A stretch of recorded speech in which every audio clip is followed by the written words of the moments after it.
Hello everyone, I'm Konstantina Nikita. I'm the editor-in-chief of the IEEE Transactions on Antennas and Propagation. Welcome to Voices, our special interview series celebrating 75 years of innovation in the IEEE Antennas and Propagation Society. In this series, our editorial board sits down with outstanding researchers and innovators to uncover the stories behind the science, what drives their achievements, how they have shaped the field, and where they see the future heading. We are kicking off with a special set of episodes for the International Women's Day 2025, spotlighting the role of diversity and inclusion in advancing technology. Join us as we amplify the voices shaping the future of antennas and propagation and inspiring the next generation of innovators. Hi, welcome to this interview, which is part of the TAP Voices interview series by the IEEE Transactions on Antennas and Propagation. I'm Nelson Fonseca. I'm the Chief Innovation Officer at Anywaves, Toulouse, France. I'm very pleased to be involved in this series. And today I have the pleasure to interview Cecilia Cappellin, who currently occupies the position of Director of Customer Project and Support and is a member of the TICRA board in Copenhagen, Denmark. So Cecilia, thanks for joining this. So let's start from the beginning. Can you tell us, Cecilia, where you're from and how you first got into STEM? Well, thank you very much for the transactions for inviting me to this series of interview. I thought it was a very interesting opportunity, so I'm really happy to be here today. I come from Padua, Italy. Padua is a medium-sized city in northeast of Italy, so very close to Venice. And I got into STEM when I was 14 years old, when the compulsory school ended after 8 years of general education. Then I had to choose what I wanted to do after that. So I could go for a professional education. I could go for something that was more in preparation for university. And at that point, I had loved going to school all the years so far. And I loved math and German and Latin the most. So I decided to go to a so-called scientific high school where math was taught as high level, advanced level for 5 years. And it turned out that in order to have German, I also needed to go to a special class where physics was there for 5 years. So in the end, during this scientific high school, I got a lot of math, physics, German, but also a lot of Latin, Italian, history, philosophy, all the other humanistic subjects. So this is, I think, where it all started. So I was 14 years old and I got into that, and I thought it was, a very natural choice, and many other people did the same as I did. But I had not special knowledge of STEM before. Nobody in my family was into STEM, but I always felt fortunate to grow up in an environment, and both my family, my parents, but also all the public schools I went to, where boys and girls were treated equally, and they were considered, having the same potential, the same capabilities. So I felt that it was, a natural choice, and just following the school system as all the other kids were doing. You said your parents were not into engineering or STEM in No. general. So was there another person, a teacher maybe in particular, that guided you into that path? No, Or it not was just really. something No, that came out of yourself? No, I just found out myself. At that point when I was 14, I wasn't thinking about engineering or anything. I just wanted to think, what should I do, in the next 5 years? So I trusted somehow that what I should do as a grown-up would clarify a bit along the way. So I had no absolutely idea what was going to happen after that. Did you have to face do you remember any particular challenge that you had to face at that time for choosing a career in engineering? Not really. I went through this 5 years of high school, and then when I finished that, I had to choose then what to do at university. And I still loved math and physics and German still at the most. So I thought that maybe German I could keep as a personal interest, and maybe it would have been good for me to combine math and physics into something. And so engineering came like a kind of a natural choice. And the city of Padua has also a very large university of engineering, quite famous. So I went to the enrollment office and I got the book. At that point, it was nothing electronic, it was all in paper. I got the book, the study book with all the curricula, all the exams, and I started reading through it. And I thought that telecommunication engineering sounded very interesting and had very exotic names like signal theory, electromagnetic systems, antennas, and then I thought that that sounded interesting, and so I enrolled to that. But in the end, I didn't stay in Padua. I decided to move away, and to do that, I had to find another city. So I went to Siena, where there was still engineering, telecommunication engineering, but that was a very small engineering faculty. It was almost newly established, so it had very young professors and very motivated because they were coming from Florence and Siena. They had just started their career, and I had a fantastic time because we were very few students and very good teachers. So this is how I chose engineering, and it's true that we weren't many women or girls in telecommunication engineering at that time, but I never thought that this was an issue. I thought that if they weren't there, it's because they were probably more interested in other subjects or other fields. And so I had really a good experience in Siena. I enjoyed a lot what I was doing, got many friends, and we were studying together, preparing exams together, and so on. So it was really good. And how did it came about to go abroad for studying, and I believe, and also for work? It was when I did my engineering study, the program was 5 years long. So it was the so-called old system.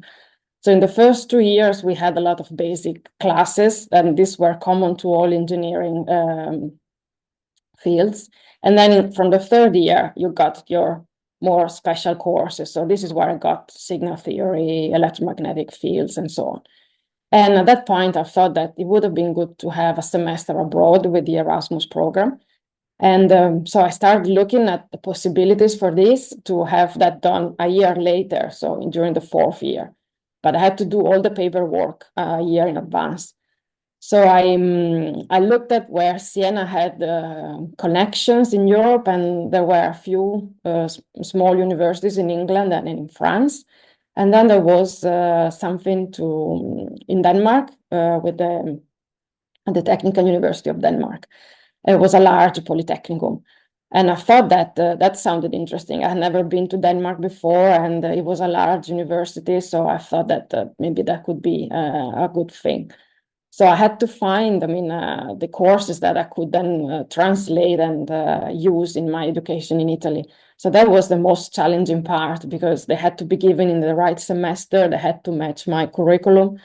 And it ended up that I could attend antennas and microwave theory and advanced electromagnetics, all these 3 courses in Denmark. So basically, I got all my electromagnetics abroad. And that was, I thought that was very, well, the full experience was very interesting. I got to know, in Siena, I had gotten to know a lot of Italian students from all over Italy. In Denmark, I got to know a lot of people from all over Europe. And I think this is where I really felt that I was part of Europe. And the teaching system was also very different. So I came from the Italian system, where all was very theoretical, derived with pen and paper and books. And I love that. But in Denmark, I got closer to computers, laboratories, and other ways of teaching. And I enjoyed it very much, and so much that I decided to come back a year later for my master thesis. So it was really a good experience. Great. And so what about joining TICRA? So back then, how was the integration, and how was also the diversity in the company at the time compared to what it is now? Yeah.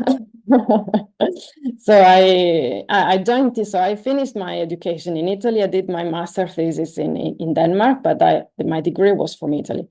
And I applied for a PhD in Denmark, and the project was approved, but there was no funding from the university. So we needed to find a company that could co-finance the project, and that was TICRA. So TICRA became part of the project, and during my 3 years of PhD, I had then to be physically part-time at TICRA and part-time at DTU. And so when I joined TICRA, it was 20 years ago, and TICRA had just 11 employees, and I was the first foreigner. I was the youngest. I actually could have been the daughter of most of my colleagues. I mean, I was also the first woman, and but everybody was very kind and very open, and they always, treated me extremely well. And as soon as I started going to Danish classes, they also switched fully into Danish. And this is actually how I learned the technical Danish, because that was not something I could learn in school. So I'm really grateful that they did it. And so I think integration for me went through speaking Danish and learning the language, and this is how I also managed to balance, my PhD study and my integration process. But I always thought that this was maybe sometimes a bit hard, but that was very important for me. I thought that it was essential for me to understand what was going on, and also be independent from translations and others' help. And so I was really, really happy I invested some time in this at the very beginning. And now TICRA has changed a lot. We are 50 people, and a third is from abroad, and we have more women. We still are very kind, I hope, and support everybody. But of course, integration in the Danish society is more a personal choice, and it's up to the single individual if they want to do it or not. So in this sense, it's the same as it was. Very good. So I think now we know you very well in terms of your path. So I'd like to ask you more broader questions. In particular, what are your thoughts on the current societal focus on gender and diversity in engineering, and how has that shaped your perspective or experiences? So I think that, I have always believed that education, career, jobs, and capabilities are determined by the individuals and not really by gender. And I was fortunate, to grow up in the 80s, in the 90s in Italy, and where at home, at school, in my environment, this was the norm. So I think that there was still a lot of positive effect from the 70s at that point. During the 70s in Italy, there were very important laws that were passed. So referendum also, so women could now get a divorce, get an abort, they could vote, they had free access to all education. So I think this was really what made the 80s and the 90s in the environment where I was very special, because this is where everybody was living. So we were treated, boys and girls, exactly in the same way, and gender was never, I never felt that it was a topic. And I was always free to follow what I was interested in, and it didn't matter if it was ballet or math or physics. They could all coexist in the same person. I feel that today there is maybe too much focus on gender, whatever that is. And I think electrical engineering is also not an exception in this. So, and to me, it feels like going a step backward instead of going a step forward.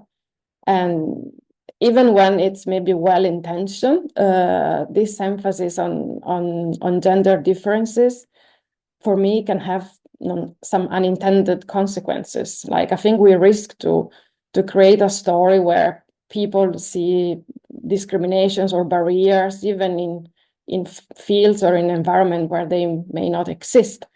And of course, I think it's important to address, inequalities and discriminations when they happen. But I think we should be careful in not reinforcing the idea that men and women are fundamentally different in their capabilities and in their potential, because this is exactly the opposite message and environment I grew up with and what I believe in. So I think if we can focus more on what people are good at and how they can contribute, rather than who they are or where they are from, I think diversity comes almost naturally and freely. Quite an interesting perspective that you have. I guess to some extent it's probably shaped by the fact that you were probably fortunate enough to have a very supportive and good environment for yourself. But I like the idea of probably having more of a balanced view, because maybe some people like you are very lucky and other people were less. So it's important to find the right balance, I guess, in these issues. For sure. And I definitely feel I was very fortunate in all my life and studies. But on the other hand, yes, as I said, I was fortunate. I never experienced any barrier, but any discrimination or not even any favoritism on the opposite side. And maybe if even there was issues like that, I simply didn't see them because I wasn't. I wasn't bothered. Maybe I decided not to see them, and I simply continue along my path, doing what I was good at and doing what I wanted to do. So going forward, how do you think organizations or societies can continue to support diversity and inclusion, both, of course, in engineering, but in many other fields as well? Yeah, I think diversity and inclusion are very important, and maybe I have always assumed that they should be there all the time. And as I said, maybe it was also the way I grew up, in the environment I was, and this I thought was always present, and in the way I was raised. So I think for me, diversity and inclusion is creating systems that support all individuals and not just some subgroups. For example, there is a lot of debate, obviously, on women struggles in balancing career, job, and family life and children. And the typical response is asking for more benefits and rights for families with children. And I always find that this is really misleading because it misses the bigger picture.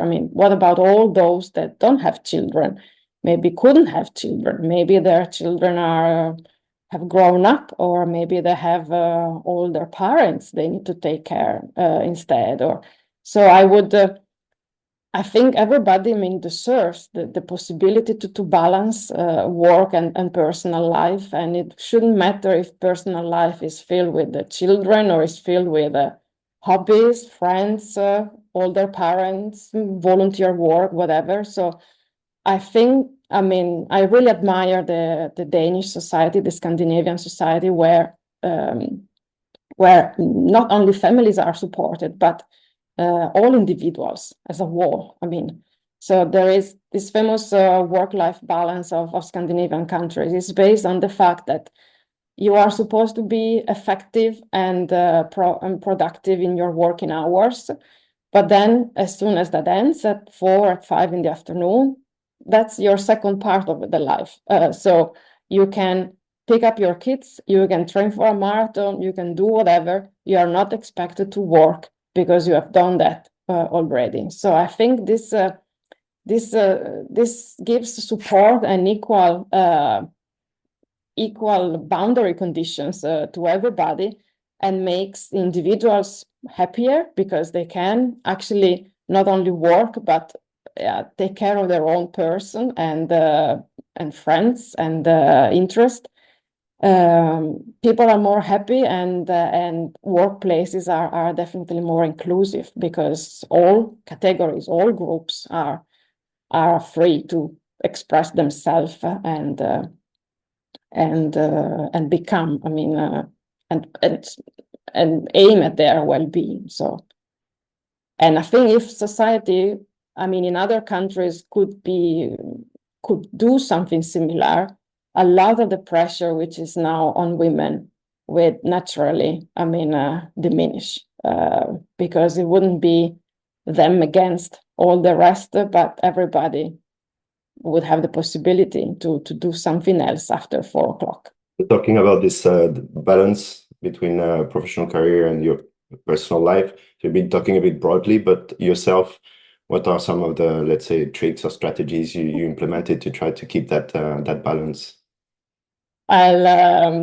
It's always a balance, I think, and it's not necessarily easy to keep work, I mean, professional life and family life. I mean, let them progress as you want. But for me, it was when our son was born. I mean, for me, it was very important to be there for him especially when he was small. I mean, I really realized immediately that he was growing fast, and also maybe the fact that I was the only one speaking Italian to him made me feel that I wanted to be there for him, and I wanted to enjoy those years that I knew were going to pass very fast. So I put this as a priority, and I was very lucky that TICRA, so my working place, allowed me to do that. So besides this work-life balance of the working place, I mean, I even managed to have a few hours less in my contract. So just 5 hours less in a week, so an hour less per day. This allowed me to end a bit earlier and pick him up a bit earlier from kindergarten and have time with him in the afternoon. And if I felt that something was not finished or I needed to do more, I could do that once he had gone to bed. So for some years, I managed to do like this, and I was very fortunate that the company, I mean, allowed me to do this, and also at the same time didn't take responsibilities away from me. So I had to do my best to squeeze in everything in less hours, but I was very motivated because I felt that they trusted me and that I could do it. So in this way, I managed to progress in my work, in getting new projects, hiring new people, learning new things. I mean, while I was also there for my family, and this was really important for me. Seeing the same way that TICRA has been supporting you and trusting you, TICRA is also very, very active and contributing a lot to the community through grants and supporting young engineers. So you're definitely fortunate to be in a very good company. Yes, definitely. And these are still the values that we want to pass. And these are still the values that we use, I mean, currently with all the new employees, and for sure. We're coming to the end of this interview. Maybe last word or last advice you'd like to give to the people listening to this interview? Well, I don't know. I hope that these thoughts maybe can be discussed with some others, and this can maybe open up on some debate. I don't know. People can maybe feel inspired. I think in general it would be good if there was a bit of going back to the constitution, this no differences in terms of gender, religion, nationality. I mean, everybody should feel that they have the same capabilities and the same potential. And of course, it's your task to find out what they are and where to go. But society definitely shouldn't prevent this from becoming true. Thanks, Cecilia, to finish on a very positive note, and hopefully, indeed, we will continue on that path. So, thank you everyone for listening. This is the end of the interview. Thanks, Cecilia. Thank you very much.